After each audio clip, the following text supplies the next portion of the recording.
Hello everyone. Super star Rajinikanth பிறந்த நாளுக்கு பெரிய ட்ரீட். மகள் சௌந்தர்யா வெளியிட்ட முக்கிய தகவல். வாங்க என்ன சொல்லிருக்காங்கன்ட்டு பார்க்கலாம். சூப்பர் ஸ்டார் ரஜினிகாந்த் பிறந்த நாள் ஸ்பெஷலாக படையப்பா படம் ரிலீஸ் ஆகிறது. சூப்பர் ஸ்டாரின் 50வது வருட திரைப்பயணத்தையும் இந்த வருடம் ரசிகர்கள் கொண்டாடுகிறார்கள். இது பற்றிய முக்கிய கிராண்ட் ரிவியல் நாளை இருக்கும் என்று அவர் கூறியிருக்காங்க.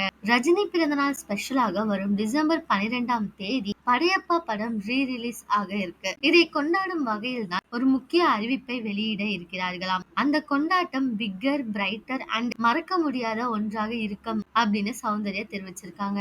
உங்கள யார் யாரெல்லாம் படையப்பா பாக்குறதுக்கு ஆவலா இருக்கீங்களோ அவங்கள கமெண்ட்ல சொல்லுங்க. இதே மாதிரி லேட்டஸ்ட் சினிமா நியூஸ் அப்டேட் தெரிஞ்சுக்கணும்னா இந்த சேனலை சப்ஸ்கிரைப் பண்ணிக்கோங்க.